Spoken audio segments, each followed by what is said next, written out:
Y'all, I have to take a deep breath because I'm so excited to chat with today's guest on the PK Pod. As you know, the PK Pod is a podcast that highlights extraordinary PKs, CKs, all of the church kids. And what we believe in most is that we all have platforms, but they may not be the pulpit. And I'm so excited because today's guest has a platform and a resume that is Emmy Award winning.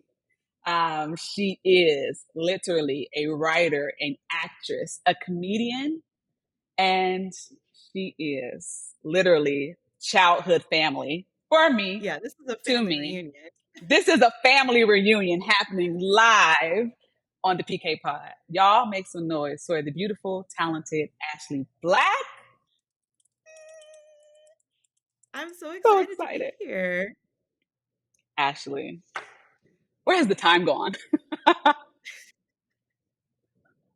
Truly. It's so crazy. Like, what? Like, our fathers preaching revivals for one another at each other's churches to planning for you and Lamar to get married some kind of way through an arranged marriage. Like, as They kids, when really y'all are did like, what? They really tried hard. They're like, the Blacks and the Edwards have to stick together. And I'm so glad that we can live to tell the story that we have and we love each other. And I get to talk to you now on my podcast and talk about all the things that you have just been doing and flourishing in. And so let's jump into it, okay? Yeah. Because we have lots to talk about. Let's start from the beginning, right? So our pastors, our pastors, our pastor dads, um, Yes. getting the call to preach and pastor, and we being voluntold that this is what family business is, and we don't even have a choice. Um, like, what was it like growing up as a PK? Well, so when my grandfather was also a pastor, right? So when we were littler, our grandfather was our pastor and our dad would be on the road traveling, doing revivals, whatever. So that was our normal. Like that to me was just like a normal childhood. And I remember one time, a friend of my mom's, her husband was going to start working out of town. And she was like, will you share, with my daughter what it's like missing your dad? And I was like, no, this is normal. Like this is just what I thought dads did. And then when I was a teenager, that was when my grandfather retired and my dad transitioned to pastoring the church. And weirdly, even though it was the same church, everything was the same, becoming the first family, even though we were the grandkids of the pastor, it was like such a transition to now your entire life revolves around the church versus going to church on Sunday. Wow. Life revolving around church is a trauma that we need therapy for for the rest of our days, because I don't think a lot of people realize like that in itself is so demanding of our Mhm. time. What we had to trade off, like okay, if you come and stick through vacation Bible school, then okay, I will get you your favorite camp. Like they don't understand the compromises and the negotiations to just want to be regular. Also, How the was it for you? Did you crazy. feel like Yeah, well, when I was little, I mean, just speaking to needing a therapist, they need particular PK therapists. I think someone should train in this area of study because when I was a little kid, I literally believed that if I like snuck a piece of candy or something, God would literally tell my father. No one told me that. Like, I just literally believed that. And the craziness of a child's mind where you're just like, I better be good all the time, everywhere. Or my dad, who literally is 2,000 miles away, is going to find out. So that was weird as a little kid. And then as a teenager, it was like those perfect, awkward teenage years, then going into being the first family and feeling like everybody's watching me. You have to set the example for the other kids. You have to be the smartest, the perfect, the most well read, or whatever. And I was always kind of a quieter, kind of shy kid. So feeling that thing of like, you're on a platform now. Like you have to behave and look a certain way. And I just was never that kid. So again, it was that internal thing of like, I better not yawn during church or like someone will see that I yawned, until I got to the point where I just sat in the back and kikied with the ushers. Because really, the ushers have all the tea. So every Yep. service, they know everyone's business, and it pays to be close to the ushers. Yes. They got all the church candy, all like you're literally set.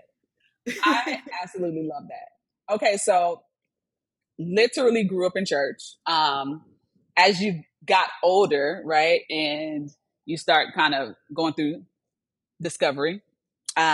When did you know, like, hmm, I am not really into like this musical part. I'm not into this preaching part, but I think I have other talents that need to be explored elsewhere. Like, when did that happen early on, or was it later on, like as you know, became a woman that you started navigating and tapping into that? Very early. I always wanted to be an actor my entire life. I never thought about doing anything else. Even when my parents would be like, a lawyer gets to talk to people, like they would really try to encourage me in other areas. And I did do music, but my younger brother was much, much better than me at it. So I was like, well, I'm not going to be the best at that. That was out the door immediately. He was an incredible musician from literally kindergarten. So that was all I ever wanted to do. I never considered working in the church. Like it just wasn't a thing for me. A lot of people did see that for me. Like traveling ministers would come and be like, this child is going to be a prophet. And I'd be like, she's not. She surely is not. Wrong. Why is it? Like, can we just pause and talk about that? Because why is it that when we're young, they want to tell us like the life sentence, and we're like, well, do we not have a say? Like, well, I just really I wanted to tap dance. Like, why do I have to be about like it? Literally, it traumatizes you because you're trying to navigate. Like, God, is that what I'm really here for, or like, do I have a say in the matter? Oh my Lady Gaga, that's really a thing. That's Yes. they were literally, yeah, that prophet was going to give you a word that you didn't like very young. But I think what they're identifying is even as a little kid, I always had something to say. Like if I Mm. felt like something wasn't right or the way it should be, or if I just questioned, I always did. And our parents really encouraged that, I think, more than a lot of church parents. So I think what they were recognizing is like, oh, this is a kid who will have a platform and who will speak from a platform. It's just in a different way. But I think my parents, more so than most, were very much allowed us to question, to speak up, obviously respectfully, of course. So we were just like very outspoken from a young age, I think. I love that. I knew from literally when every time we would come down to, visit, I'm like, she's super smart and she could say a lot of stuff that I can't say. Like, what's tea? Because y'all don't let me dialogue.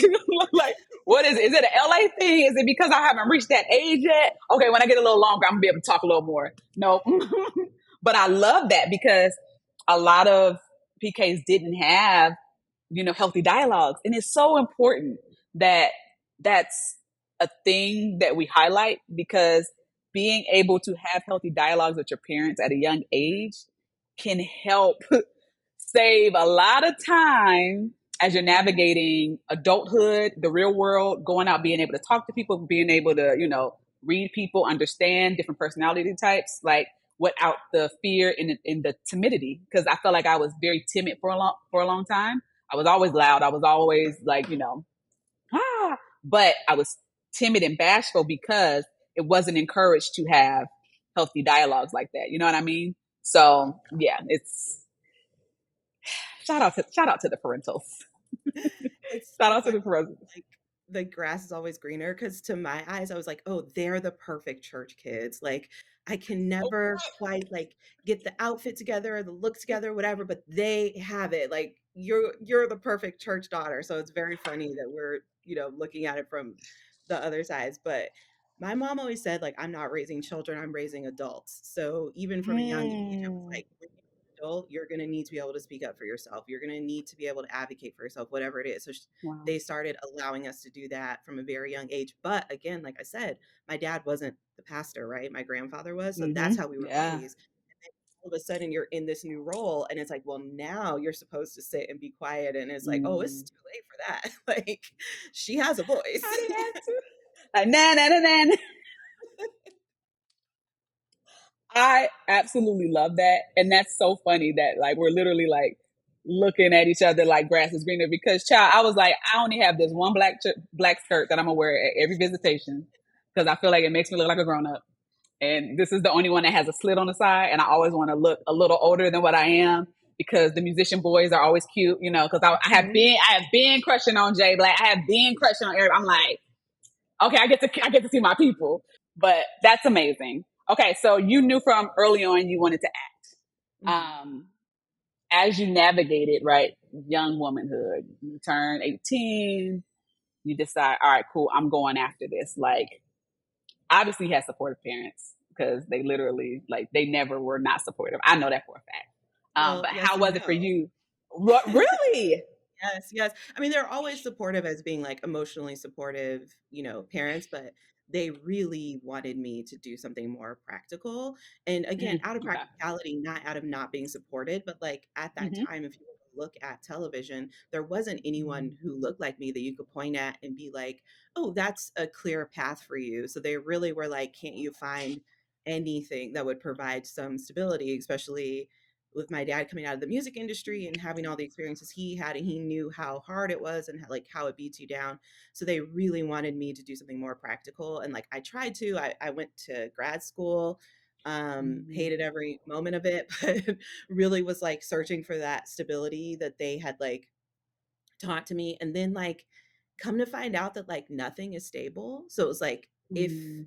like the Doesn't economy matter the being what, industry. you can lose your job. Like you could be the perfect, you could do everything exactly right and it can fall apart at any moment anyway. So it's like I might as well enjoy what I'm doing in the meantime. And so I Yeah. sort of stopped chasing after that and went full time into what I wanted to do, which was comedy. And I have been very, very blessed to find a level of stability there. But Yeah. I kind of got there a little late because my parents really were hoping that I would go in a different direction.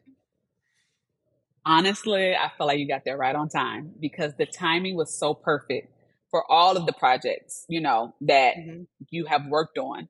What was your first project that you were like, where you had your aha moment of like, I'm really doing what I love to do? Because sometimes we can be doing it, but it doesn't feel like fulfilling at the moment because we haven't found our footing or we don't feel like comfortable in the industry or in the field yet.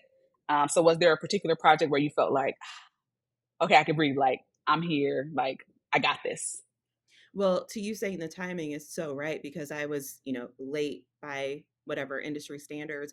But then when I really started focusing on trying to get a job in TV, the first job I got was Full Frontal with Sam B, which hadn't been on the air before, and there hadn't been a female late night host on the air in decades. Wow. So when I got that packet, which is basically you write like a sample episode of the show and you submit it blind without your name on it so they can really pick people based off of the best jokes, but there was no show to watch to like know what to write. So when they wrote their description of what the show would be, I was like, this is me. Like nobody can execute this better than me. And it was, I had been Mm. knocking on the door, like wanting to get in there for a while, but that was like the first time that I was like, this is mine. And so it was the perfect timing because the platform that was right for me literally didn't exist until I was ready to step onto it. So it was really, like, really fortuitous. I love that. Oh my God. I absolutely love that. And now Emmy Award winning. Like when you won an Emmy, like can we just talk about it? Like because we have to have this moment. Like that's huge. That's major, right? Like because when you think about like you having to go to grad school and take classes and trying to appease our parents, right? Because we want to make them happy. We're trying to do practical fields because that we want to be obedient, but we're also feeling the internal nudging of this isn't purpose, and I know I'm supposed to do something else. Like all of the discomforts of the journey, like I'm sure the Emmy moment made it worth it.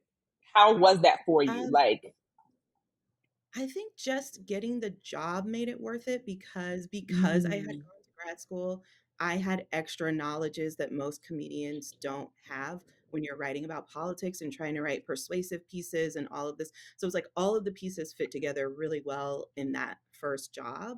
And then we were really lucky that we won. It's either the second year of that show. So my second year working in television ever, I won an Emmy. Most people, well, you can have an amazing, incredible billion-dollar career and never win an Emmy. never. So it was incredible, but it was also like, I think this is a PK thing too. I'm the type of Mm-hmm. person that if I'm going to do something, I want to hit a certain height with it. Like my mom would always say, I don't make average children. Like if you're going to do it, you Mm-hmm. better do it. And so Mm-hmm. it felt really lucky that we won so early in my career, because then it's like, okay, I can relax a little bit and have the space to have fun and experiment and play and fight, because I can, it'll always say, Emmy Award winning next to my name, from Mm-hmm. very early in my career. So I think, Always. yes, very, very lucky. And then allowed me to maybe let a little bit of that perfectionism go in my career going forward. That is absolutely the hand of God. Like, no, Mhm. no ifs, ands, or buts. Like, when you are literally in purpose, like, God will literally put his super on our natural and redeem the time to where your second year in television, Emmy Award winning, like, that is epic. Not a lot of people can say that. And Yeah. that is And by the way, amazing. when you're not in purpose, he will make your life so uncomfortable. And we actually put this joke in Bad Monkey, another show I worked on, where a character's mom tells her, God wouldn't have to yell at you if you would listen the first time, because I was Mm. so uncomfortable and I stayed in grad school knowing I wasn't supposed to be there and just let it get so uncomfortable, so uncomfortable, so uncomfortable. And the second I stepped out, immediate reward. Let's just keep it a book. He'll make your life a living hell. Mhm. It will be hell. Like, you will be so, yeah. I mean, and I think a lot of the times, or a lot of reasons why people stay in the uncomfortable era, is because the fear of the unknown. Like, Yeah. the fear of taking the leap, the fear of pivoting to do it, because they want to know all of the steps. Like, Hmm. me included. Like, okay, God, you telling me to do this podcast. I'm just trying to figure out what ChatGPT is trying to tell me to do. Like how's it gonna make sense? Like, the math thing, like, I don't know nothing about this. I just know, like, okay, you're calling me and it's a tugging, but I don't know the end. But okay, I'm gonna just say yes and see what happens, right? And Hmm. we get caught up in the not knowing how it's gonna pan out. And so we'll rather stay in the uncomfortability of something that's literally killing us, that's draining us, versus Hmm. taking the leap and seeing, like, oh wait, there's more. Yep. And I think that's something that we all have in common. Okay, so Yep. you are now Emmy Award winning. You're still writing for television. What or which role, because you're not just acting, you're writing, you're producing. Which role, though, would you say is, like, I don't want to use the word favorite, but which is the one that you're most passionate about? Is there one that you're more passionate about versus the other, or is it just all, as long as it's in TV and it's something you're working on, something that you're passionate about? It doesn't matter the hat. Um, I really, my favorite is doing all of them. Is being able to see something truly from beginning to end, from an idea to, editing after it's been shot, like being able to make sure every single moment of it is right and is telling the story. And so I really like to be able to do it all.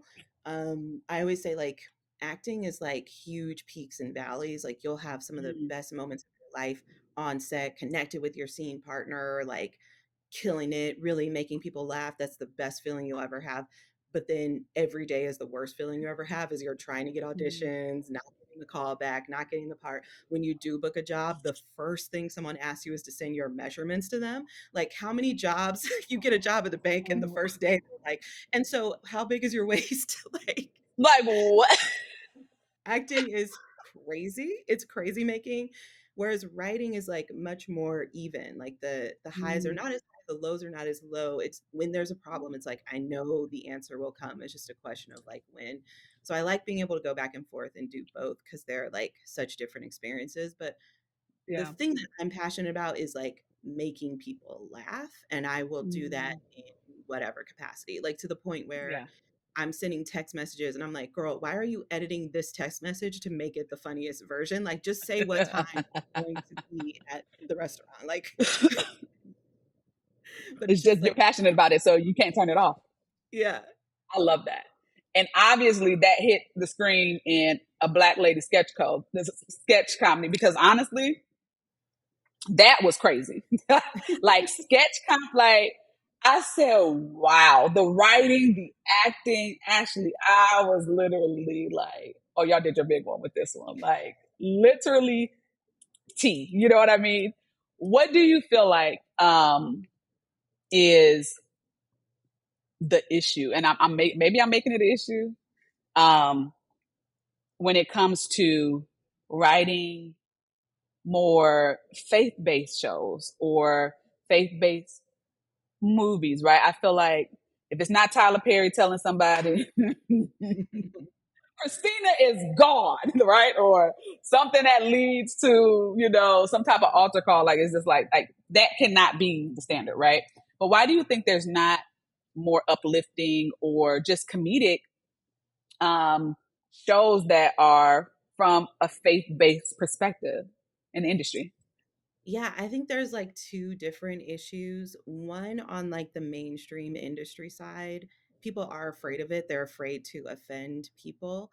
And Mm, really interesting thing I learned when I started working in this business is that like when you say Christian, people automatically picture conservative white Christian. Like all those words go together for them. And got you. so Wow. those are the people who you don't want to piss off. They're very vocal. So Yeah. it's almost like Yeah. it's not worth making stuff if they're going to look at it more and then, boycott you or protest you or whatever. So, like, that fear definitely exists. Put that to the side. The Yeah. other thing is, like, I think there's this. So, because then it's not being made by the mainstream places, it Mm, gets hmm. siloed off into these specialty things where there's a desire to like not have conflict, and the idea of a story is conflict, right? A character wakes Mm, up in hmm. no giving reality, a conflict happens, they deal with it for the majority of the piece, and then either they resolve it or they don't. But conflict has to be part of it. People have to make the wrong choice before they make the right choice. People have to be antagonists or villains in each other's story. That's how real life works. That's what people expect to see. And I think as soon as you go to like a faith thing, then people don't want to have those parts of it, but that's what a story is. So I It's think, all throughout the Bible. yeah, but There's also this life, Bible. Yeah. right? Yeah. Like Life. Yeah. living life, you have hard days, you have easy days, you make mistakes, you do stuff that you knew was going to be a mistake before you did it. All of these things are a part of life, but then we try to take them out of the story and there just is no story. And then it feels kind of like um light, and people aren't as interested in it, people aren't as compelled by it, and it's like, why isn't it as successful as this action movie where they're beating each other up and all this stuff? And it's like, well, because that is exciting and conflict, and there's no reason why you couldn't have that and have a message of like, be a better person or whatever at the end. But for some reason, as soon as you start saying faith, you take all of the like fun out of it, basically. Wow. Wow.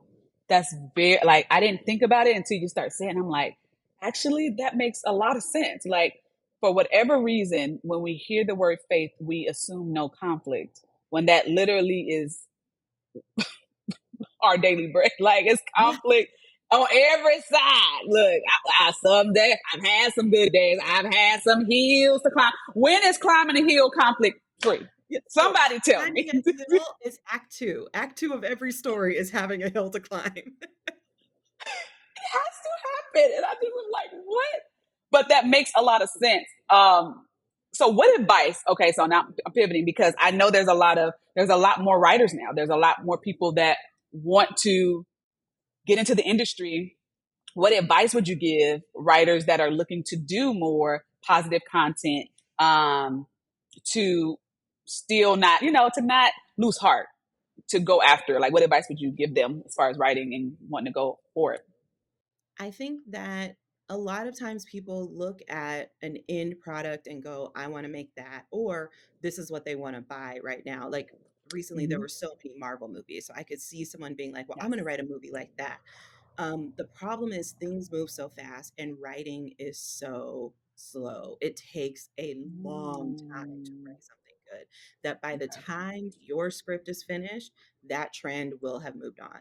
So there's no Wow. point in trying to chase a trend or do something you've seen before. I think if you are being 100% true to yourself, telling your story that makes your friends laugh at dinner every time you tell it, whatever that thing is, it will feel real and true. And even if it doesn't get made, it'll be a calling card for you that will make people want to know you. So I think trying to put it so much into a category can sometimes run Mm, you into trouble because then by the time you get to market with it, it's like, oh, we're not doing sci-fi right now. We're not doing faith based right now, like whatever it is. And so if it's more so, this is an expression of me as a person. This is what I want to put out into the world. This is what I think is funny. This is a message that I think is untold. I think that that has more of a chance of success, even if it's not that individual script being successful, but of you being successful. I worked with this director one time who gave us the advice that now I tell people all the time: get fired as soon as you can. And what he was saying mm, was at the Second City Theater, and usually there they'll hire people to do a show and people will do two, maybe three shows, but no one does like 10. Like it's a short moment in your career and it's meant to be. So he was like, if you are trying to give them what they want and trying to play so quiet and so safe or whatever so that you don't get fired, so they don't find out what a weird freak you are and fire you, you're not doing a good job anyway because you're playing it safe and mm. that's not funny. So you should try to get fired as soon as you can. Show them exactly who you are. And if they don't want it, find that out day one and leave and go find someone who does. And so that's what I think of when thinking about like, oh, which project do I pursue? Is it the one that seems safe or seems like it would sell or whatever? Or is it the one that someone's going to read and go, absolutely not, this chick is crazy, but someone's going to read and go, yes, I've never seen that before. That is very interesting to me. That's good. That's really, really, really, really good advice. Thank you for sharing that.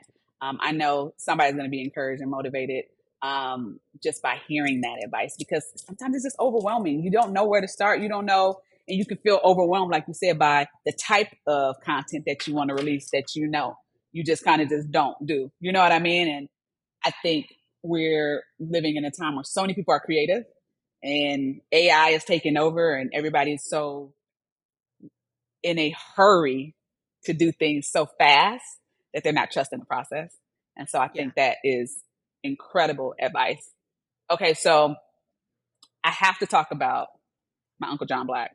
I have to talk about all the things that he was and him passing away and how that has literally been crazy. If I miss him, I already know you miss him, right? Like that's just that goes without saying, right? And I don't want to make this selfish, but let me have my selfish moment. Christmas wasn't the same as Nisi Poo because when I tell you Uncle John called us every holiday, he was on the phone with us, wishing us Merry Christmas, asking me who was I dating, who was he gonna have to come beat up, trying to make sure Lamar wouldn't have no more kids because he's still trying to get you and Lamar to be married some kind of way where y'all are literally like, what? Ew. Like, he was the uncle that literally checked on us routinely.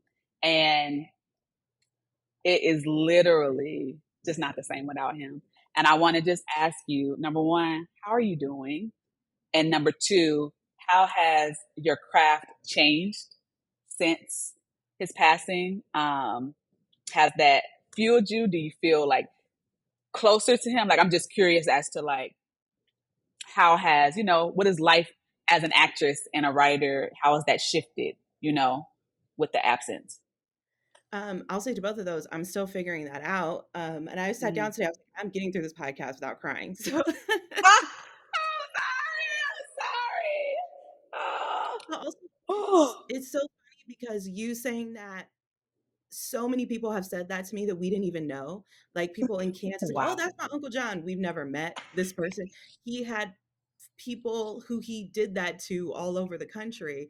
And so it's like incredible to see that legacy and that impact in the musicians who go, oh, I can only do this because, your dad taught me how to do that. And it's like really a portrait of like a life well lived, that Yeah. people feel that way. But then also the like, oh yeah, I wasn't aware of so much of this person's life, which I think is true for a parent because you're a child and they're an adult. So why would I know, like his friend who preached his service, that was our first time meeting him. I knew that they were very good friends because they would always be on the phone.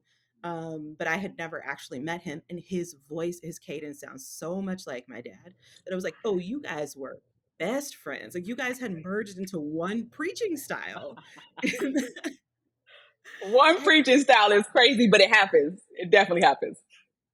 but I knew that at the end of his life, my dad was very peaceful.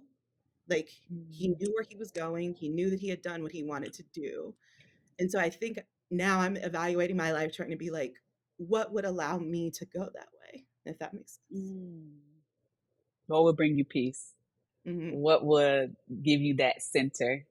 And that's such a hard question because we're still young and we're still Hmm. navigating like what life is and what makes us happy and all the things. And so to think about what will make me peaceful is it's a heavy question.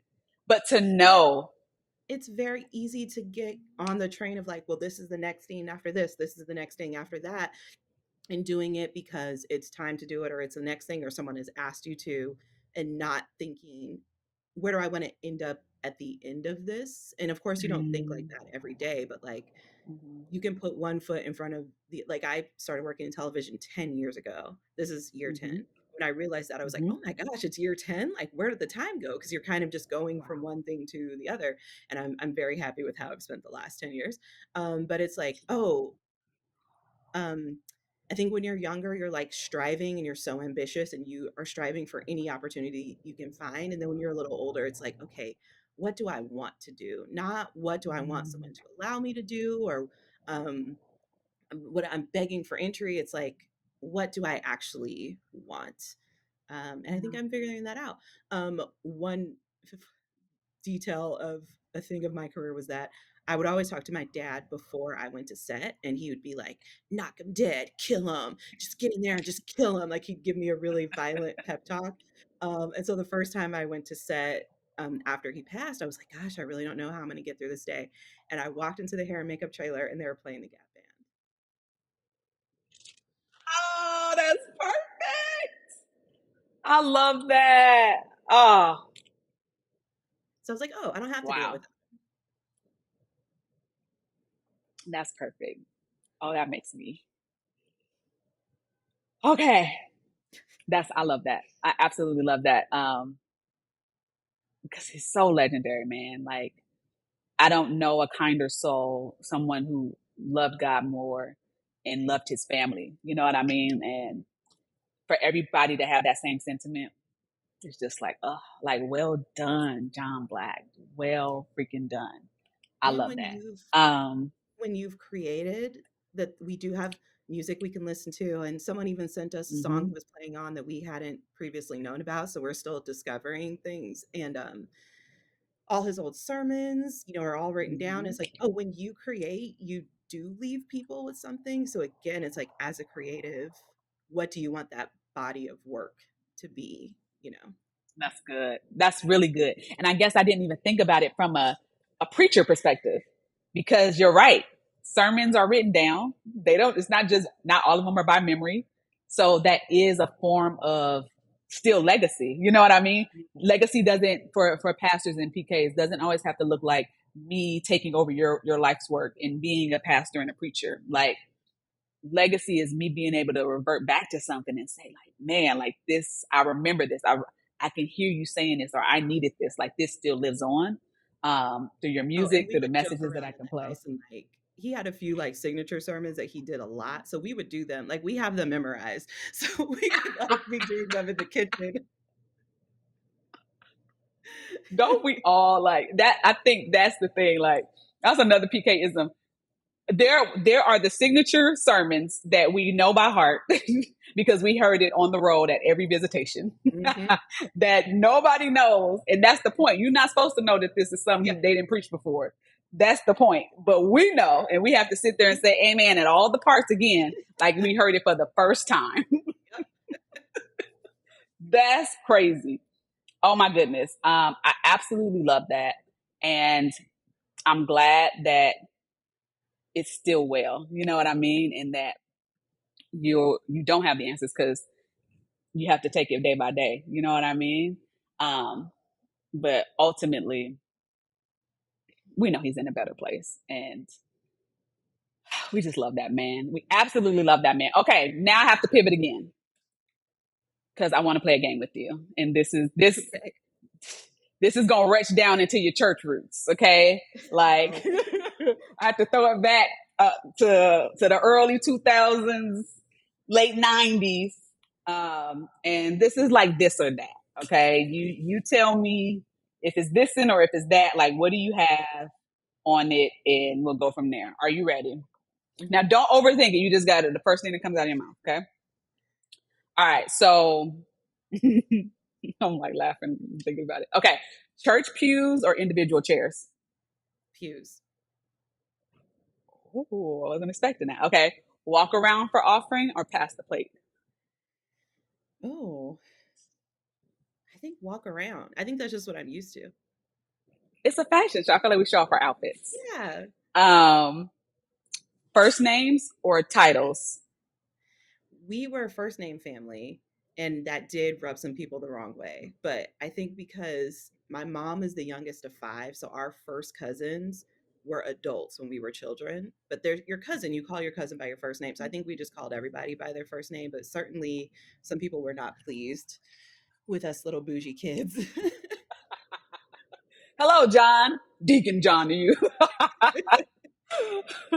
um, School dances or church visitations? School dances. Okay. Vacation Bible school or summer camp? Ooh, maybe vacation Bible school. Because Okay. I feel like summer camp was hit or miss. I went to some good ones, I went to some bad ones, but vacation Bible school, literally, you're always with your friends. True. Okay. Trick or treating or Hallelujah night? Okay, so when we talk about that transition to my dad becoming a pastor, we celebrated Halloween our whole childhood. And then when he became a pastor, it was y'all can't do Halloween no more. And we were like, who? Like I did tried to not know that. yes. They like tried to make it cute and like, oh, watch movies at the house or whatever. And I was like, this is crazy. You're like, this is not the same. Yeah. Whoa. Oh, They yeah, I would also have been traumatized. you can't read Harry Potter anymore because that was that era. And my mom put her foot down on that one. She was like, any child that wants to read a book can read the book. I don't care what book it is. As long as they're reading, it doesn't matter. I am screaming. That is funny. Okay. Okay. Um, Church picnics or like family reunions? Family reunions. We were not big fans of church food. Like, I Y'all think didn't like cake and punch? everyone in our church actually could cook, but there's just a comfort to having been in someone's kitchen when you eat their food. We were not a fan of church food. Is the greatest thing I've heard all day I'll because speak it is for myself. I will say I was not. I won't speak for my siblings. no, but it's true because why was church food cake and punch at pretty much every visitation? Why is it a sheet cake and super concentrated fruit punch like that? I don't understand. Or it smells like fish or a cookout. because it's coming up from the fellowship hall, so you know you're about to just have fried chicken. Like, oh Lord. Okay. Youth takeover service or a children's church? Um, we never had children's church. We never had children's church growing up, because I think my dad and my grandpa believed that kids should get the same message. I think they may have had it when I was too old for it briefly, but we never had it. I love that. Okay. Um, church plays or Broadway shows? Well, I think one is a stepping stone to the other. It is. It literally is. I really do think like having to memorize those poems or whatever, which I hated as a kid, but then when I did start acting, it does just give you that like head start of like I know how to memorize, I know how to project, I know how to speak in front of a group of people, um, even though I did not enjoy it at the time at all. Okay. And then lastly, sleepover with friends or shut in at church? um, Sleepover with friends. We also never did the shut in. I knew that other churches did it, but we never did. Okay. Now I'm jealous. At this point, I my spidey senses are right. You guys got the dialogue. You had to say. You didn't have to do the church shut-ins. You got a little bit of Halloween. I am just really lacking in my childhood experience. I was over here dressed up as an angel with a sheet with a halo, and I could only have a heaven or hell party. And if you wanted to go to the hell side, don't do that because you're just gonna be in trouble when you got home. Because why do you want to go to hell? And I'm like, I just want the Doritos that's there. I'm still That's how he gets still you. That's traumatized. how he gets you. But you know, my dad was in the Gap Band, so my dad couldn't pretend that he had Yeah, been holier than thou his whole life. of He course, had lived a of life, course. so there was sort of no point in trying to convince us that like the real world didn't exist. So Yeah, my parents just didn't do those things. Like you know, my mom's thing of like I'm raising adults, like you are yeah. going to listen to this message and get from it what you can. You can go to school dances or do whatever, and you know what the rules are in this house and how we expect you to behave. And if you don't, you will experience the consequences. They were very much teaching us to be very independent. Shout out to Mama Angie. We love her. And she has the best hair still in the Yep, game to this day. yep. Like, I mean, natural hair, she is the poster child. The Okay? We first, love her. first to go natural. They talked about my mama like she was crazy. And now everybody wants it. Everybody wants her natural hair. It's literally iconic. Ugh. Okay. I could talk to you all day, but we have to wrap this up because you are literally on set right now writing Literally at and work. we're Yep. at work. What can we expect from you? Like, what do you have upcoming? What upcoming shows? Like, what's in the works? Well, we are finishing right now season 3 of Shrinking, so that'll be out soon, probably early next year. And watch this space as we talk about projects dealing with faith and legacy and all of that. I'm working on something, so watch this space. I'm excited about that. You know, I'm like, oh, tea time. I'm super excited about that. Um, and then just for kicks and giggles, because I just want to have more tea time. Are we dating?